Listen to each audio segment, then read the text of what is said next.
Bonjour tout le monde et bienvenue au webinaire. Juste avant de commencer, je voulais savoir si vous m'entendez bien. Donc, on a un chat là, qui se trouve à la gauche de votre écran. Vous avez un onglet animateur, donc juste écrire ce chat-là si vous entendez bien.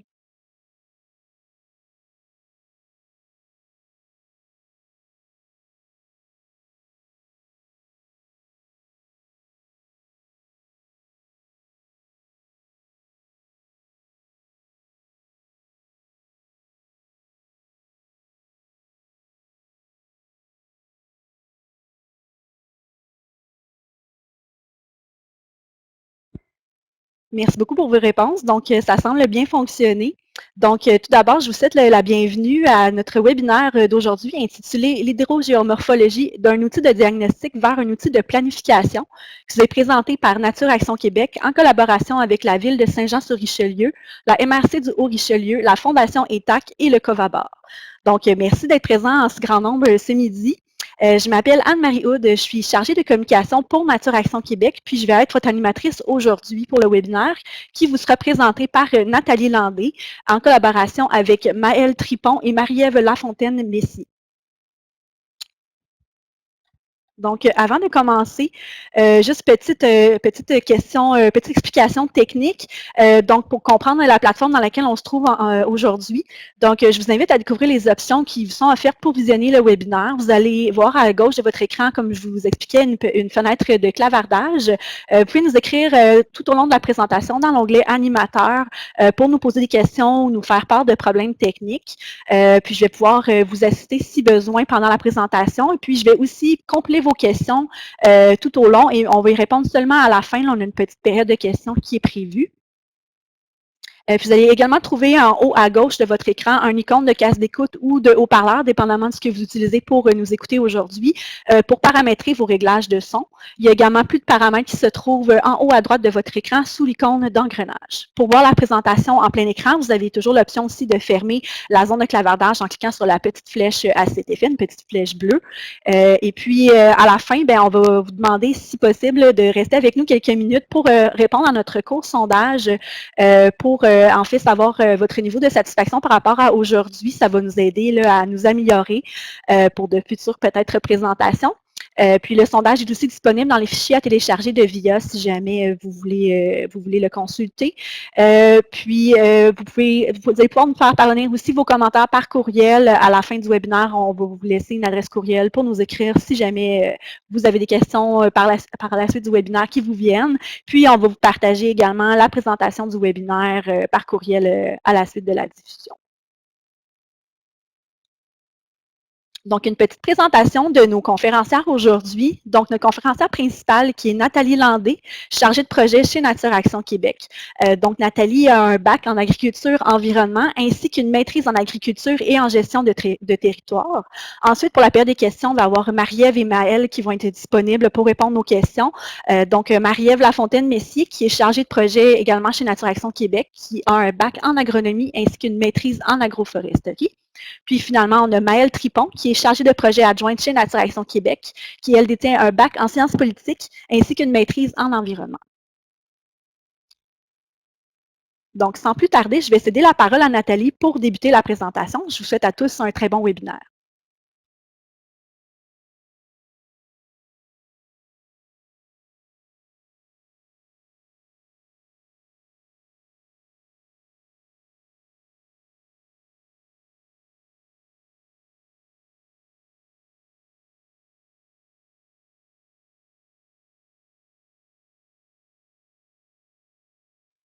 Nathalie, je crois que ton micro est fermé.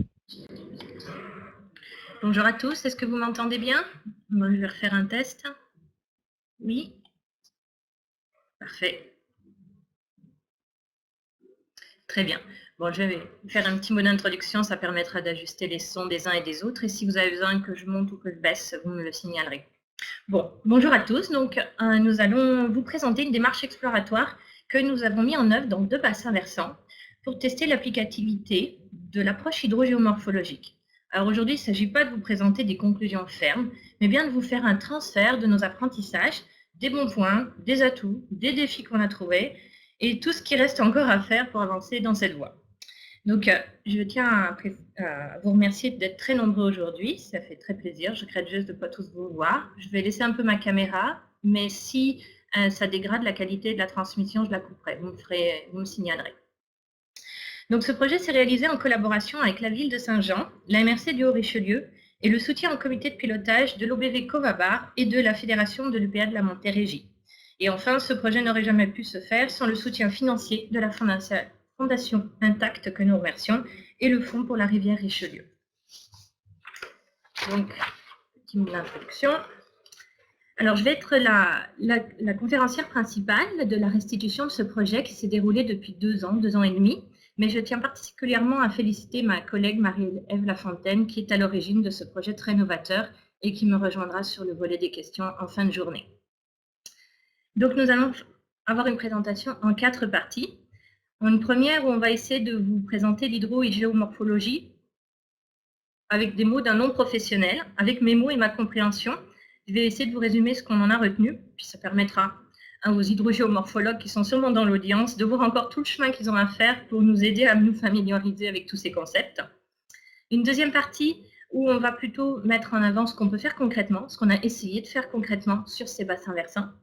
Puis on fera un focus ensuite sur les défis qu'on a identifiés tout le long de cette phase d'apprentissage et d'exploration. Et puis on va essayer de finir avec des clés et vous motiver pour essayer de la mettre en place chez vous. Donc, une approche par bassin versant. Pourquoi? Donc, nous avons contacté l'équivalent d'une OBV en France qui nous a gracieusement permis de diffuser cette vidéo qui va vous résumer tout un tas d'usages possibles. On verra ensuite ce qui est réalisable, ce qu'on pourrait tenter de faire chez nous, mais une petite vidéo qui va vous planter le décor. Alors, je vais voir.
Je vois quelques messages, certains ne voient pas la vidéo, c'est ça? Est-ce que vous pouvez me répondre?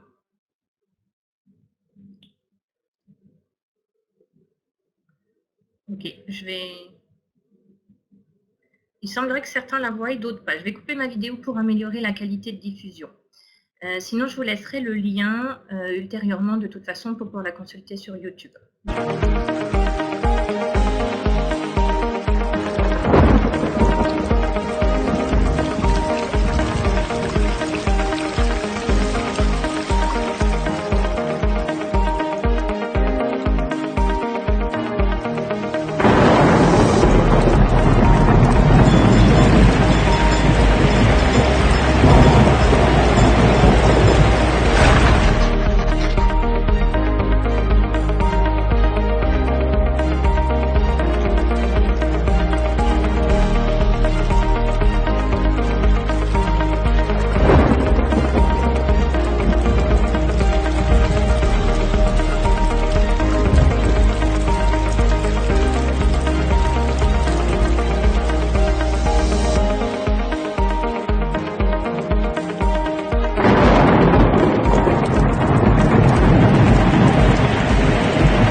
je m'excuse pour ceux qui n'ont pas pu suivre la vidéo intégralement. Je vous la transmettrai, comme je vous ai dit, par YouTube, par un courriel ultérieurement.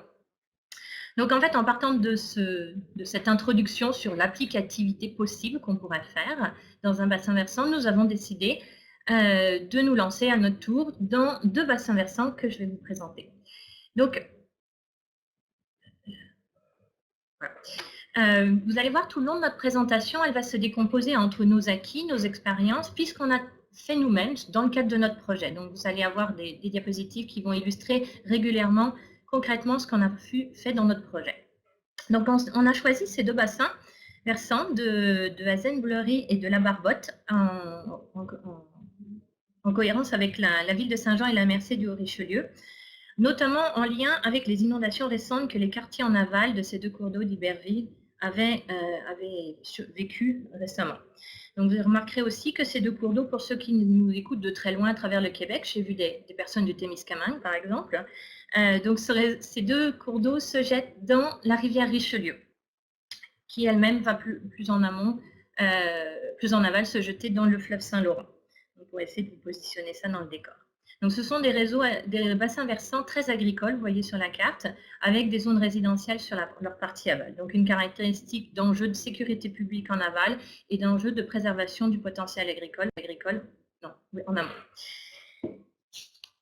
Voilà pour le décor. Donc, qu'est-ce que l'hydrogéomorphologie avec nos mots que j'ai retenu et puis qu'on va pouvoir explorer sur ces territoires agricoles. Donc, on pourrait résumer que le concept d'hydrogéomorphologie, un grand mot qu'on commence à contracter en HGM, que vous croiserez de temps en temps dans la présentation pour prendre un peu moins de place, c'est donc la fusion ou le support de 3 sciences. L'hydrogéomorphologie, l'hydrologie, qui va nous permettre de bien connaître l'écoulement des eaux dans le bassin versant, de savoir les zones où il est libre, les zones où il est confiné. On va aussi s'appuyer sur la géologie et la pédologie, là où le cours d'eau va s'écouler, donc le type de sédiments et de substrat qu'il va donc emporter avec lui, puis la facilité qu'il aura à le faire, la taille des sédiments qu'il aura dans son eau. Et enfin, la morphologie, la forme et les pentes du bassin versant qui vont jouer aussi un impact sur le comportement global du cours d'eau. À tout cela, les hydrogéomorphologues rajoutent les simulations climatiques et l'historique passé des données de pluviométrie qui ont eu lieu et qui vont avoir lieu. Donc, à partir de ces ressources d'information, on peut donc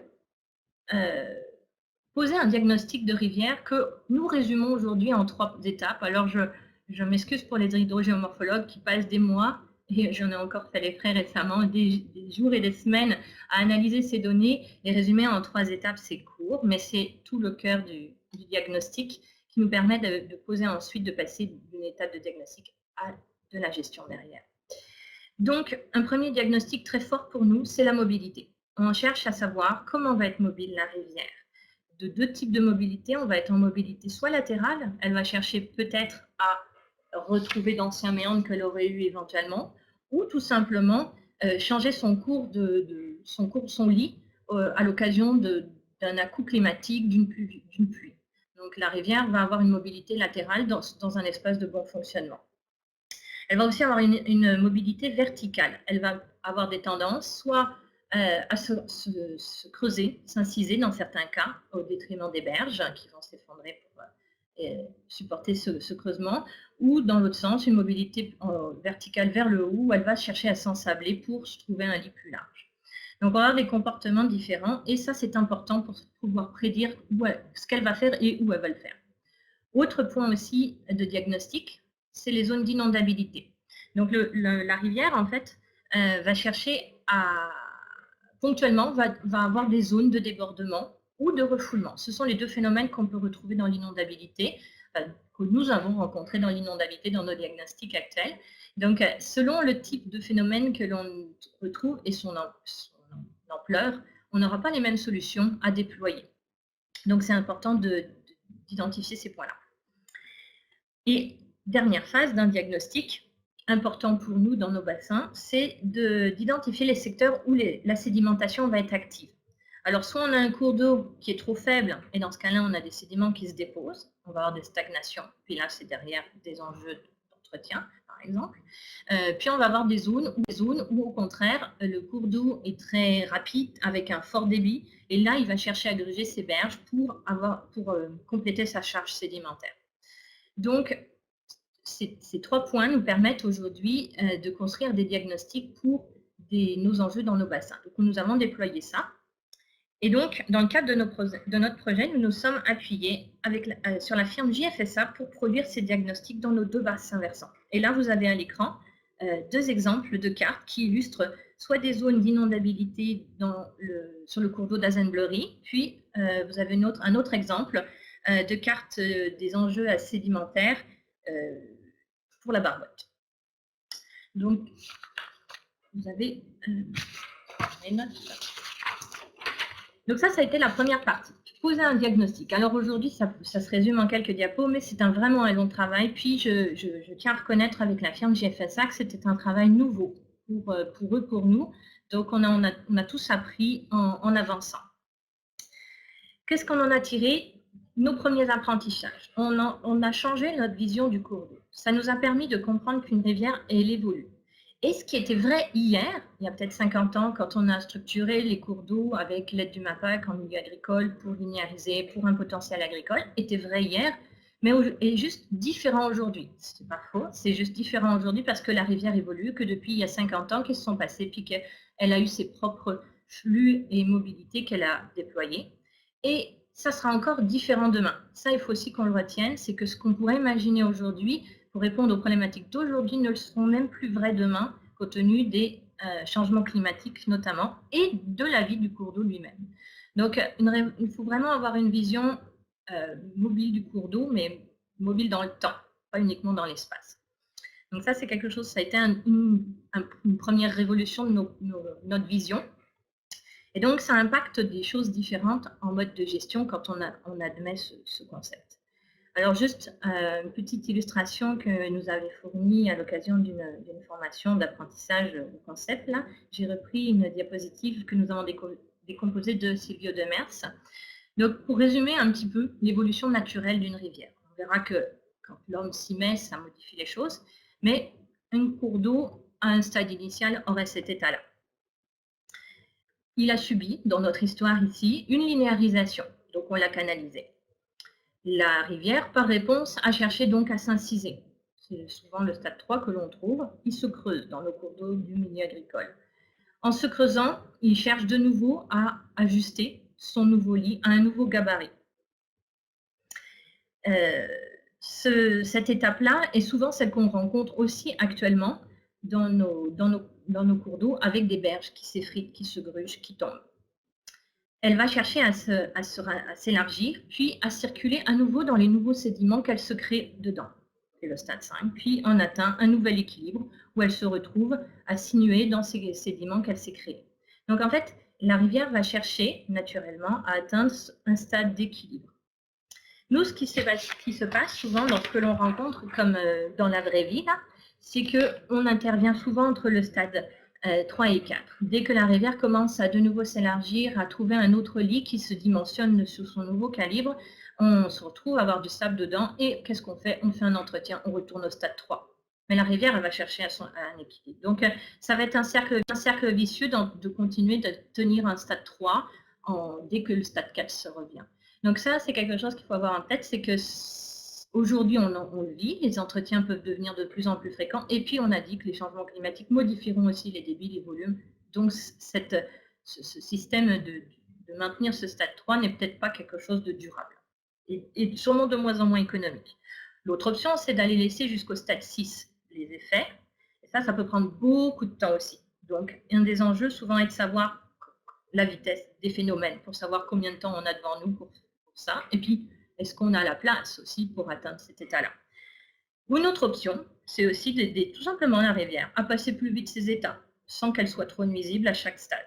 Ça, c'est aussi des options. Donc, en fait, tout simplement en réfléchissant sur cette base de schéma-là, on peut imaginer des gestions différentes en sachant que de toute façon, la rivière, elle a une cible, c'est de rechercher un équilibre. À nous de lui construire son équilibre.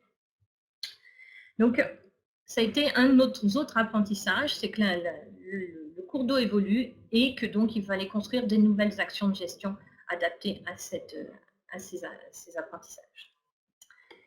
Donc voilà, on va passer à une étape de que peut-on faire concrètement en ayant réappris un petit peu ces concepts. Alors à cette étape d'apprentissage, je voulais remercier particulièrement les experts que nous avons consultés pour participer à cette compréhension et je voudrais notamment citer Monsieur Silvio Demers qui nous a beaucoup aidé, Madame Biron aussi et également Hugues Lachance de JFSA et Fabien Hugues d'AICOM qui ont subi nos très nombreuses questions de novices, de non-spécialistes pour arriver à comprendre ce qu'on pouvait faire à partir de ces concepts. Donc, nous avons passé, et c'est là que nous avons essayé de passer d'un outil de diagnostic à de la planification. Derrière, on voulait construire un plan d'action. Un plan d'action, c'est donc quelque chose qui commence à définir où faire quelque chose, quoi faire, quand le faire et comment le faire. Donc ça, on a donc défini des zones d'intervention, des types d'aménagement ou de modes de gestion, des priorisations et puis des solutions qui s'adaptent aussi à l'urgence et au coût. Soyons réalistes. Donc, première étape, c'est identifier des zones à risque. Donc, à partir des diagnostics, vous avez différentes illustrations.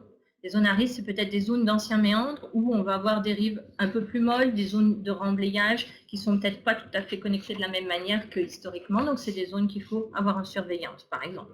On peut aussi avoir des zones de sédimentation ou d'érosion très fortes. Donc, ça aussi, c'est des zones qu'il faut regarder de près. On a aussi les corridors. Les corridors, ce sont des espaces où la rivière a donc un assez fort débit et de puissance spécifique pour être mobile. Donc, c'est des zones aussi d'intérêt à regarder. Et enfin, plus facilement appréhendable, c'est les fameuses plaines de débordement où régulièrement on a des récurrences de sortie d'eau et des volumes qui viennent empiéter sur les champs autour ou les résidences. Donc ça a été une première chose, c'est identifier où. Donc, pour nos secteurs à enjeu, on a donc pour Azen-Bleury et la Barlotte, nous avons donc la firme JFSA qui nous a fait des propositions. Et ces zones d'intérêt sont des enjeux pour un équilibre complet du bassin versant. Ça a été identifié à partir de tous les diagnostics qu'on a vus avant. Ils ont superposé l'ensemble de ces données-là pour identifier des secteurs clés qui pourront participer à l'équilibre global du bassin versant. On est bien sur une échelle spatiale, on n'est plus à chercher des solutions localement, puisqu'une solution locale pourrait impacter la balle. Donc là, on est sur une approche intégrative. Quoi faire ensuite? Alors, bien sûr, il existe plusieurs classifications, des approches, des manières de faire. Je vous en présente une, mais il y en a d'autres. On a des approches qui peuvent être très actives. On sous-entend souvent l'appel mécanique, là, qui est illustré. C'est souvent des solutions pour répondre à des enjeux très rapides de sécurité publique ou des réponses immédiates. Dans ces cas-là, on pourrait chercher à aller en tout cas au stade final de l'équilibre. Tant qu'à faire un aménagement, ça pourrait au moins avoir cette finalité-là. Sinon, on peut aller à l'inverse, vers des choses très passives, où on laisse faire les processus. Alors, ce sont des modes de gestion qui sont quand même à accompagner. Il y a du suivi à faire pour pas que ça dérive plus que ce qu'on avait éventuellement imaginé. C'est de la sensibilisation, parce que ça reste quand même une action en soi de dire je laisse faire. Donc, ça demande à informer, sensibiliser les acteurs locaux qui vont être impactés. Et puis, ça se définit dans un territoire. Enfin, entre les deux, on peut avoir du semi-actif, semi-passif. Vous pouvez choisir le nom que vous voulez. Ce sont des étapes qui permettent en fait de passer le cours d'eau à ces étapes intermédiaires plus rapidement. C'est une classification comme une autre, il en existe plusieurs. En tout cas, nous, on s'est appuyé là-dessus pour pouvoir avoir un vocabulaire cohérent dans notre territoire. Alors, des exemples de solutions actives, par exemple, il y en a beaucoup, mais je vous en ai mis quelques-unes. Pour gérer de la puissance spécifique, on peut imaginer la création de méandres. Pour gérer des débits ou des charges sédimentaires on peut imaginer des chenaux à 2 niveaux. Pour gérer de la mobilité latérale, on peut définir des corridors de bon fonctionnement. Pour gérer des volumes d'eau qui commencent à sortir de leur lit, on peut imaginer des mises en place de milieux humides ou des bassins de rétention connectés. Alors, ce sont des exemples. Ils peuvent porter d'autres noms. Et puis, il existe aussi d'autres choses comme des seuils, des bassins sédimentaires ou des bandes riveraines avec des fonctions plus spécifiques. On a aussi des solutions passives. Alors, elles sont souvent plus intégratives et plus polyvalentes parce qu'elles laissent le cours d'eau s'équilibrer, autant sur son volume, son débit que sa puissance ou sa charge. Donc, je ne les ai pas raccordées à une fonction en particulier, mais je vous donne des illustrations. On peut trouver des coulées qui peuvent être des solutions passives intéressantes. On en a beaucoup dans la partie sud de en Montérégie, en sud Québec. Ça peut être des plaines de débordement. Et puis, ça peut être tout simplement des ajustements naturels que l'on laisse faire au cours d'eau. On avait une illustration. Donc, voilà des exemples de solutions. Alors, qu'est-ce que nous avons tenté dans notre projet? Alors, je vais vous en illustrer quelques-uns. Nous avons identifié une zone de méandrage potentiel. Donc, on a une étude de faisabilité qui est en attente, mais c'est dans un des secteurs qui a été identifié, on a la possibilité de faire un méandre, de reméandrer pour casser les débits avant que le cours d'eau arrive sur Iberville. C'est une option possible. Elle peut être aussi autant active que passive. On peut autant imaginer y mettre la pelle pour aller creuser dans ce bras mort, là, enfin qui n'est pas forcément mort, on a vérifié la connectivité. Puis l'autre option, c'est de boucher puis de laisser le cours d'eau retrouver son bras. Différentes techniques sont possibles, les enjeux et les coûts sont des études de faisabilité, d'où l'étude de faisabilité pour pouvoir voir la meilleure des méthodes qui sera adaptée à ce site. Donc ça, c'est un exemple que nous avons. Donc le projet est en attente. Nous avons aussi un autre projet porté par le Covabar, qui est aussi une étude de faisabilité en attente, sur une zone où nous avons identifié un fort débit, puis un étiage assez sévère aussi l'été. Donc, on a besoin de pouvoir canaliser, revoir le lit, le dimensionnement du lit de la rivière. Donc, un chenal à 2 niveaux qui est en cours de réflexion dans un secteur aussi de Denbury-la-Barbotte. Nous avons aussi un autre projet qui est en plan concept actuellement, qui se réfléchit, dans un secteur où on avait une plaine de débordement. On est en cours de réflexion aussi si on a une approche active. Donc on a un plan concept d'un marais filtrant potentiel qui s'insère dans le réseau hydrique, ou de réfléchir à une approche passive. Donc, ce sont des démonstrations de ce que l'on peut faire dans notre bassin versant, par exemple.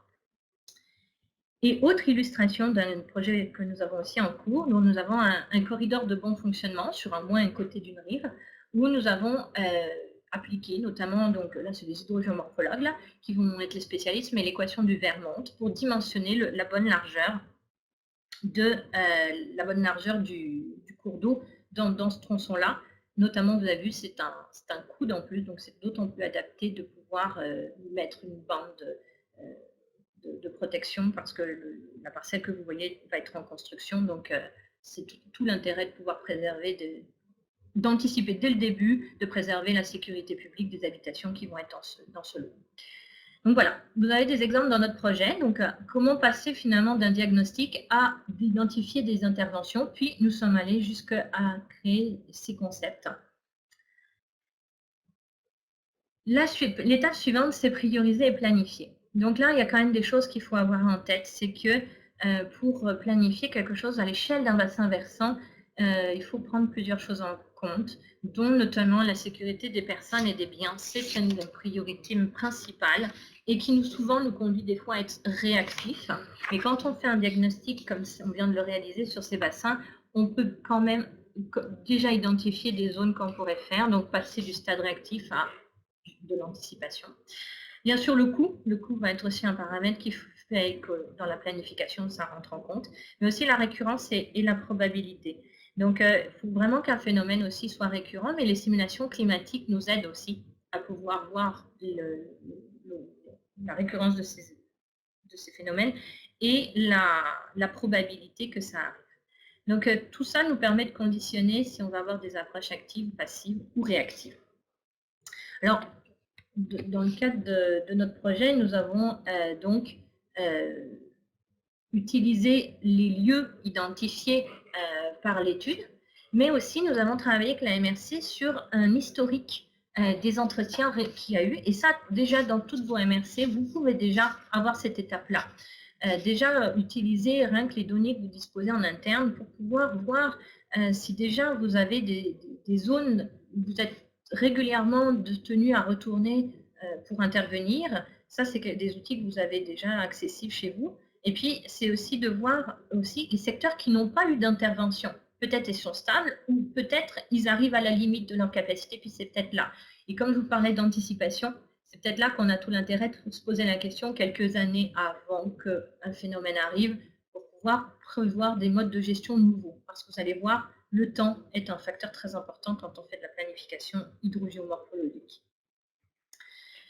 Donc, voilà pour la partie planification. Donc, maintenant, je vais vous présenter quelques défis. quelques défis que nous avons rencontrés au cours de cet apprentissage. Donc, on espère que ce petit relevé, alors il n'est pas exhaustif, c'est ce que nous avons vécu, mais au moins ça vous fera gagner du temps, puis si on peut en solutionner quelques-uns, ce sera toujours ça de fait. Donc, nous avons rencontré, on les a rangés en 4 catégories, nous avons rencontré des défis autour de tout ce qui aide la gestion interne et de l'implication dans le territoire. Nous avons relevé aussi des défis techniques, au travers notamment de tous ces petits plans concepts qu'on a lancés, puis de ces études, ça a été révélateur. On a relevé aussi des aspects réglementaires sur lesquels nous avons eu des discussions très intéressantes. Et puis sur la mobilisation, c'est un point qui est nouveau par rapport à un entretien plus classique de cours. Donc, quelque chose qu'il faut avoir absolument en tête quand on décide de travailler à l'échelle de bassin versant, c'est vraiment d'avoir tous les acteurs avec soi, parce que c'est vraiment une approche concertée qu'il faut avoir. Autant toutes les municipalités que les acteurs du territoire. Nous avons ici en milieu agricole, nous avions l'UPA, les clubs conseils et les coopératives, l'OBV, mais aussi les associations locales de riverains économiques quand on est près d'une zone industrielle ou environnementale. Donc, dans notre projet, on a vraiment mis l'accent, et ça a été un gros travail de la première année. Donc, en plus du comité de pilotage très présent de la ville, de la MRC, du Covabar et du PA, on a été rencontrer les municipalités, les DG, expliquer la démarche. On a été rencontrer des riverains, on a approché les clubs conseils, on a été chercher aussi les agronomes des coopératives, vraiment les acteurs de notre territoire pour en faire part de notre démarche.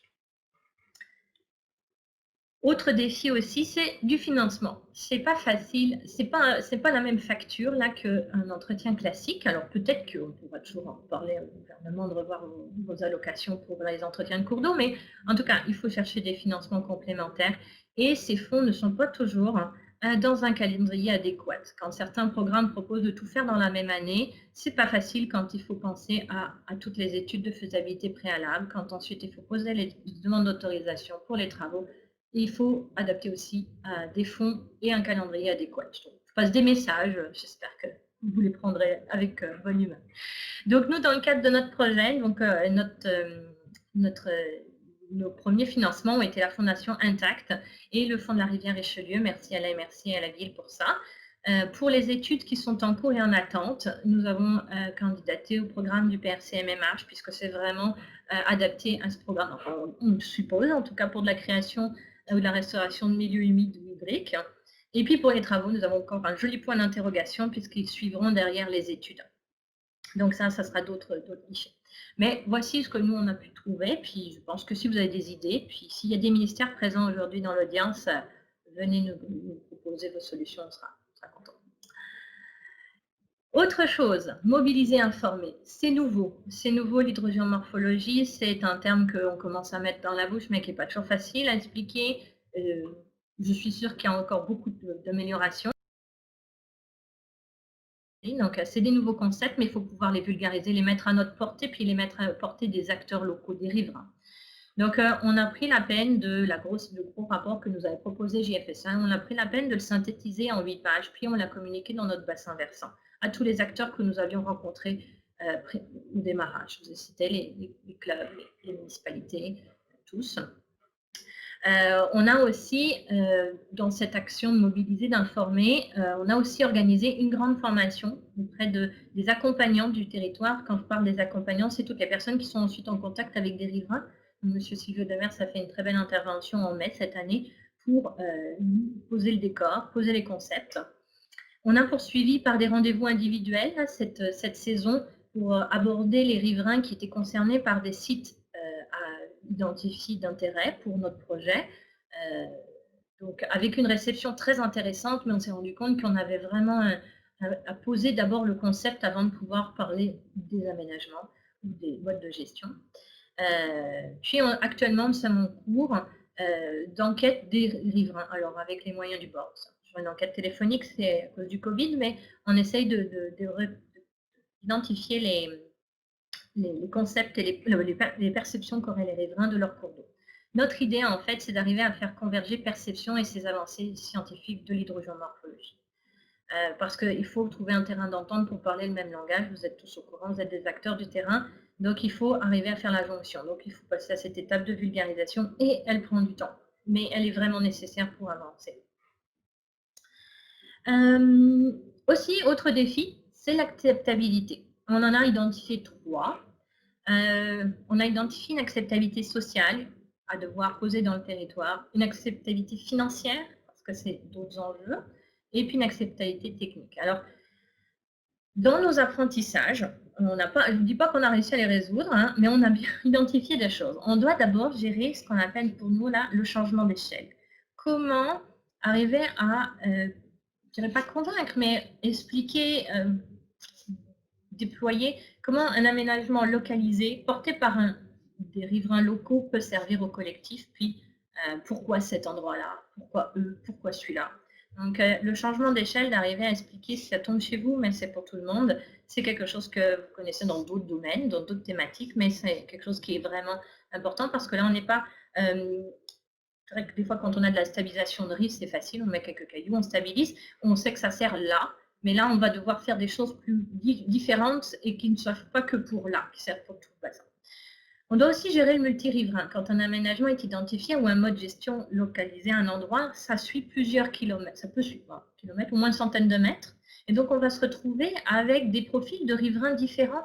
On peut avoir autant un producteur agricole qu'un privé en résidence personnelle, qu'un entrepreneur qui a son entreprise au bord du cours d'eau. Puis, ces 4 personnes-là, par exemple, qui vont devoir porter un aménagement local.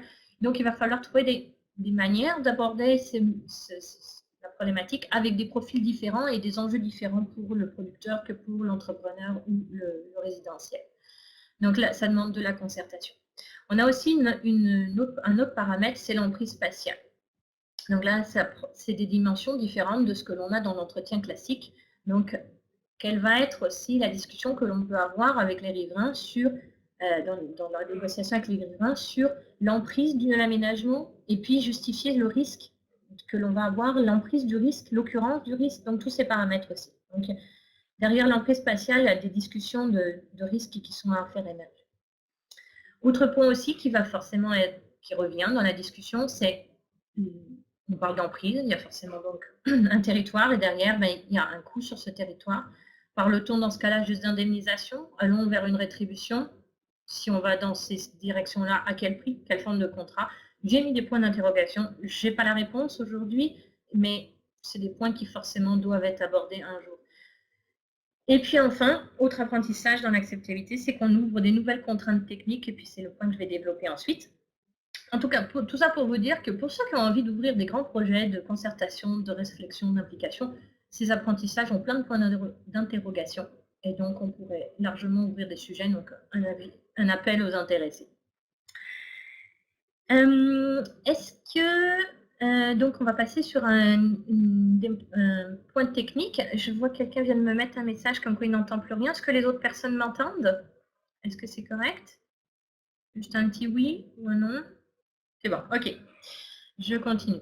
Donc, des problèmes techniques, on en a aussi retrouvé. Ça a été un défi. Et notamment, un des plus gros, c'est la sortie des drains. Quelque chose qui est revenu. Donc, je vous illustre. Si on veut l'élargissement du lit, alors encore jusque-là, le problème du drain, pour faire simple, on pourrait le des comportements différents de l'aménagement. Il peut provoquer un élargissement du lit. Alors encore jusque-là, le problème du drain, pour faire simple, on pourrait le couper, tout simplement. Mais ce n'est pas toujours dans ce sens-là qu'on a une évolution de la rive. Et donc, des fois, on va avoir un phénomène inverse. On va avoir un bouchage de drain parce que la rive va se déplacer dans l'autre sens. Ou tout simplement, cas qu'on rencontre notamment suite à des demandes d'entretien, c'est l'ensablement. Donc, en fait, une solution qui a été évoquée, possiblement, c'est de ne plus avoir les sorties de drain dans la rive, mais de faire les sorties des collecteurs vers les fossés agricoles. Donc cet été, cet automne, une étude de faisabilité a été travaillée avec l'OGIAG et des producteurs du bassin d'Azenbury-la-Barbotte. Et ces différentes options qui ont émergé ont été soumises à des consultations d'experts. Puis je remercie, j'en ai vu quelques-uns dans l'audience, là du MAPAC, que ce soit Soleno, le MLCC, l'IRDA, McGill, Agriculture Canada ou des clubs conseils, où on a beaucoup travaillé à des réflexions sur cette solution, sur cet enjeu technique de la gestion des sorties de drain. Alors aujourd'hui, je n'ai pas de réponse. L'étude de faisabilité ouvre la porte à plusieurs options. ça fera partie des conclusions qu'on va écrire en janvier à la fin de ce projet qui se termine et qui se conclura sur le premier trimestre de l'année 2021. Donc, voici en tout cas des choses qui sont en cours encore. Voilà. Enfin, un autre défi, le dernier défi résumé dans le réglementaire.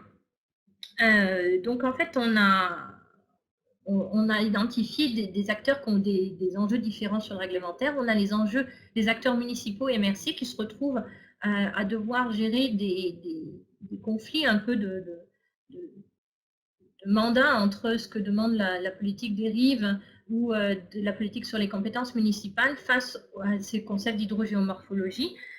C'est pas toujours facile de pouvoir correctement interpréter le libre écoulement des eaux ou la largeur des bandes riveraines face à ces concepts d'hydrogéomorphologie qui font bouger un petit peu nos façons de voir. Donc ça, c'est une première chose. Autre point aussi à concilier, c'est la partie aménagement en territoire agricole. Comment concilier des usages professionnels agricoles et puis la création de milieux humides, par exemple. Donc, c'est des choses qui relèvent de réglementations différentes. Si, par exemple, dans le milieu agricole, on pourrait mettre en place des bassins sédimentaires ou des bassins d'irrigation, puis à côté, on voudrait créer des milieux humides, on n'est plus sous les mêmes réglementations. Donc, il y a aussi des conciliations à faire sur les usages de ces aménagements ou sur les fonctions de ces aménagements. Autre point aussi du réglementaire, du réglementaire, on l'a mis dans cette case-là, mais c'est plutôt d'anticiper les délais, je l'ai déjà mis, mais on a besoin pour faire des choses de demande d'autorisation quand on va travailler dans le cours d'eau, des avis de CPTAC quand on va travailler sur les bords. Donc là aussi, on va se retrouver à devoir anticiper des délais. Ce sont des étapes incontournables, donc il faut le planifier. Donc, dans nos apprentissages, on s'est rendu compte que quand on commence une planification, il faut l'anticiper sur 2-3 ans. Ce n'est pas l'année où on a les appels téléphoniques pour faire un entretien qu'il faut aller se pencher sur ce secteur-là en disant qu'est-ce qu'on pourrait faire. C'est déjà trop tard. Donc, en apprentissage, il faut l'anticiper, d'où la carte tout à l'heure que je vous ai illustrée, de regarder où ont eu lieu les entretiens les plus lointains, puis voir si c'est peut-être pas là qu'on pourrait commencer. Et puis, pour tout ce qui est concilier les réglementations, mais peut-être commencer à regarder, à documenter des évolutions réglementaires possibles pour concilier tous les besoins de chacun des acteurs. Voilà, des pistes. En tout cas, pour résumer, tout prend du temps. Tout prend du temps, mais le résultat fera qu'on anticipera l'avenir. Donc, ça va être, je vais passer une étape plus motivante pour vous tous. Mais en tout cas, pour se lancer, il faut l'anticiper. Alors, dernière partie, je voudrais essayer de vous mettre un peu de motivation. On a des défis, certes, mais on a plein de bonne volonté pour les relever. Là, maintenant, je vais plutôt vous mettre en avant pourquoi on le ferait chez soi. Et pour cela, je me suis fait aider de nos partenaires qui ont bien voulu mettre des témoignages pour essayer aussi de trouver les angles de motivation, les clés de réussite qui ont fait que pourquoi ils l'ont mis chez eux. Donc, je vais laisser la parole à la municipalité de Saint-Jean qui nous a fait une jolie capsule. Alors, j'espère que vous allez pouvoir la suivre tous. Le but premier du projet était d'explorer des façons innovantes d'intégrer des éléments de rétention en amont des bassins versants pour réduire les risques d'inondation. On sait qu'il y a plusieurs quartiers de Saint-Jean qui ont souvent des épisodes d'inondation. On se souvient, entre autres, des inondations du Richelieu en 2011. On cherchait aussi une façon différente de gérer les cours d'eau pour pouvoir atténuer les besoins en entretien. Un autre élément, c'est qu'en renaturalisant les rives par la plantation d'arbres et arbustes, on répond à plusieurs objectifs de la biodiversité. On crée une connectivité entre les milieux naturels du territoire, tout en améliorant la qualité de l'eau et des écosystèmes. L'étude permet d'offrir aussi une approche complémentaire pour cibler nos interventions en cohérence avec notre gestion du territoire et des cours d'eau. L'étude d'hydrogéomorphologique nous a donné une information très intéressante concernant la dynamique et la mobilité du cours d'eau. Ça va nous permettre de mieux planifier le territoire en intégrant cette information-là pour l'implantation des infrastructures. On va éviter ainsi qu'ils soient fragilisés parce qu'on les aurait implantés dans le corridor de bon fonctionnement du cours d'eau. En comprenant mieux la dynamique d'évolution des cours d'eau, on peut mieux travailler avec la nature. Peut-être qu'éventuellement, on pourra considérer l'érosion des rives comme un phénomène naturel de la dynamique des cours d'eau et choisir ensuite d'intervenir ou pas pour la stabilisation des rives selon le contexte. Le principal défi du projet était celui d'arriver à une vision partagée de la démarche avec nos partenaires gestionnaires du territoire. En effet, cette nouvelle approche d'analyse des cours d'eau pouvait bousculer certaines personnes dans leur pratique et dans leur vision d'utilisation du territoire. Un deuxième défi est celui du manque d'expertise pour implanter ces nouvelles approches et aussi tous les budgets associés. Pour conclure, on pense qu'il y aurait intérêt à intégrer cette approche dans la gestion du territoire et les cours d'eau. Alors, je remercie Caroline et Francine pour ce très beau témoignage. Vous pouvez également aussi après les contacter de votre côté pour avoir plus de précisions sur leur façon d'avoir convaincu leurs équipes de se lancer dans ce projet, puis qu'est-ce qu'elles vont faire par la suite pour le poursuivre. Alors, j'ai cru comprendre que la vidéo n'a pas marché pour tout le monde, donc je m'en excuse, j'avais pourtant coupé ma caméra pour gagner en qualité de bande passante. Elle vous sera de toute façon disponible, cette capsule. Donc, pour ceux qui voudront la réécouter ultérieurement. Donc, vous avez donc une illustration d'une municipalité avant-gardiste qui s'est lancée dans cette étude avec nous. Mais je voulais aussi, plus rationnellement, là, vous montrer que l'approche hydrogéomorphologique peut venir en appui à vos mandats. Alors, j'ai tout simplement été chercher sur le site du MAMACH vos mandats officiels et pour essayer de vous motiver, mais l'approche peut venir vraiment soutenir vos missions, notamment donc dans l'élaboration des schémas d'aménagement, dans la gestion des cours d'eau, dans la sécurité publique pour les MRC. Ce sont des clés pour vous, des clés à long terme, des clés de résilience, on va en reparler. Puis pour les municipalités, ça fait partie de la qualité de vie de la communauté, de la qualité de l'approvisionnement en eau, de vos loisirs. Derrière un cours d'eau, il y a de la pêche, il y a des promenades, il y a plein d'autres options possibles qui font partie d'un cadre de vie.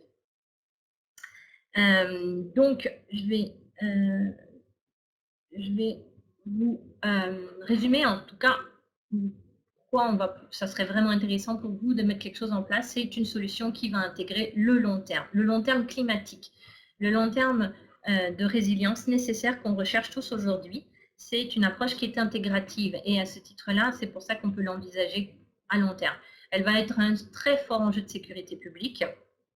Elle va être un très fort enjeu aussi pour les milieux naturels qui sont notamment en cours en ce moment les milieux naturels, les milieux hydriques et humides que vous avez aujourd'hui dans vos mandats pour les MRC de construire des plans, des PRMMH. Puis aussi, vous avez le mandat dans les entretiens. C'est vrai qu'avec une nouvelle connaissance et une anticipation de l'aménagement des bassins versants, vous allez pouvoir à long terme revoir vos entretiens et revoir vos factures.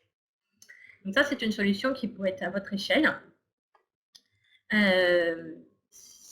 On a aussi voulu faire l'exercice parce que dans notre monde actuel, nos bailleurs de fonds nous parlent d'impact et d'indicateurs. Alors, on a essayé d'avancer un peu sur le dossier. Donc, on vous propose des pistes de quantification mesurable de cette approche hydrogéomorphologique. Alors, c'est vrai que ça pourrait surprendre un peu nos collègues scientifiques, mais on vous propose de mesurer ça à long terme. On peut mesurer ça à travers la diminution des travaux d'entretien par l'anticipation, mais donc les factures. On peut mesurer ça par la dimension des quartiers inondés. Je sais qu'en ce moment, la commission mixte du lac Champlain regarde cet indicateur, entre autres. On peut aussi mesurer ça par le maintien de l'intégrité des milieux hydriques et humides. C'est aussi un besoin qui vient. Et puis, on peut aussi mesurer ça par la pérennité des usages créatifs. Je parlais de pêche, mais ça peut être du kayak, ça peut être des promenades, et la préservation du cadre paysager. Donc, à vous aussi d'en ajouter, des qui sont adaptés à votre territoire, mais on peut arriver à convertir l'hydrogéomorphologie jusqu'à des indicateurs d'impact pour nos partenaires et bailleurs. Donc là, je me suis beaucoup adressée aux acteurs municipaux et MRC pour vous montrer la place que peut prendre l'hydrogéomorphologie chez eux. Mais ce n'est pas qu'un outil de MRC et de municipalité. Même si vous êtes très nombreux aujourd'hui, je voudrais vous faire partager le témoignage du Cobabar, une OBV. Alors, je suis désolée pour ceux qui ont du mal à suivre les vidéos. De toute façon, elles vont être disponibles. La présentation sera disponible. L'enregistrement actuel sera disponible en rediffusion illimitée. Donc, si vous n'avez pas pu avoir accès à toutes les vidéos, je suis désolée, mais vous pourrez les reconsulter.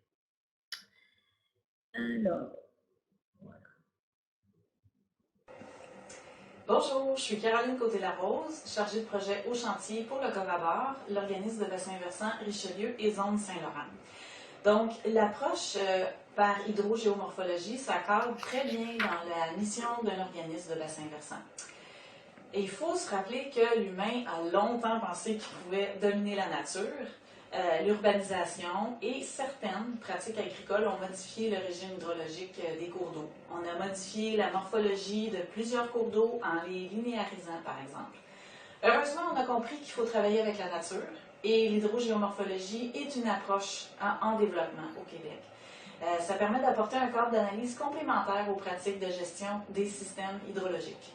Après ce type d'analyse-là, on peut proposer des aménagements qui tiennent compte des conditions hydrogéomorphologiques des cours d'eau pour réduire les risques d'inondation, améliorer la qualité de l'eau et la qualité des habitats fauniques. Maintenant, qu'est-ce qui motive le Covabar à prendre la suite du projet? Il faut savoir que la mission d'un OBV, c'est de mettre en place la gestion intégrée des ressources en eau de son territoire pour favoriser son développement durable. Ce type de gestion-là doit optimiser le bien-être socio-économique sans compromettre la pérennité des écosystèmes vitaux. Et justement, l'approche hydrogéomorphologique est une façon de travailler dans ce sens-là. Le Covabar a déjà une expertise en aménagement de bandes riveraines élargies, donc il s'agit d'une nouvelle approche qu'on voudrait offrir sur notre territoire.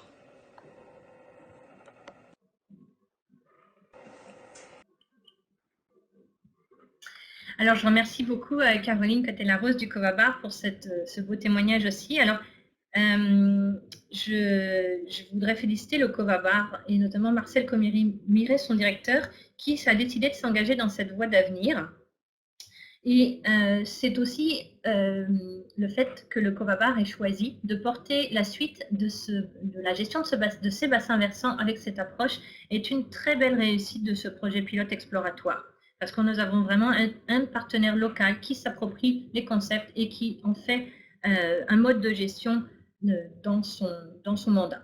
Donc, c'est quelque chose qui est une belle réussite de ce projet pilote. Donc, pour résumer, que ce n'est pas uniquement un outil de MRC ou de municipalité, on peut avoir une OBV qui peut porter cette approche dans le cadre de son mandat. On peut avoir des clubs conseils d'un territoire où ils sont très présents. On peut avoir l'UPA et sans vouloir dévoiler des projets qui sont en cours, mais je sais que l'UPA travaille dans le bassin de la Huron, le bassin à l'ours, avec des approches utilisant ces concepts localement pour des projets. Puis ça peut être aussi un outil pour les organismes de conservation dans certains territoires aussi dont ils auraient la charge. Parce qu'au-delà de tout ce qu'on a pu voir dans vos mandats, ça, en effet, aide à l'amélioration de la qualité d'eau, à la planification et la gestion des terres, à l'habitat faunique et autres enjeux qu'on pourrait encore découvrir en progressant dans cette démarche, dans ces concepts. Alors, aussi, pour essayer de vous rassurer quand même, on peut rendre aussi l'approche hydrogéomorphologique abordable. On peut scinder les frais et les étapes. On peut imaginer des diagnostics peut-être plus simplifiés pour localiser les zones à risque ou les bassins versants à risque. Donc, à ce titre, je suis très contente de l'entretien que je vais avoir avec l'association des coordonnateurs de cours d'eau. Peut-être on pourrait imaginer des choses d'avenir. On peut planifier aussi sur plusieurs années. On n'est pas obligé de faire tous les frais dans les premières. On peut aussi imaginer des solutions au fur et à mesure, prioriser des bassins à plus d'enjeux que d'autres. On peut aussi imaginer acquérir la compétence en interne, ça réduit les coûts. Et puis, on peut aussi maximiser peut-être des approches plus passives, moins dispendieuses. En tout cas, des pistes. J'ai mis des petits points d'interrogation, des projets à explorer pour faciliter cet accès, des transferts à faire depuis la science. Donc là, c'est un appel aussi aux universitaires, des partenaires pour se lancer dans certaines opérations. Voilà, donc c'était une manière de vous présenter un peu tout ce beau projet que nous avons eu, tout ce que nous en avons appris, puis tout ce que nous voulions vous faire partager. Puis maintenant, on va laisser la place aux questions.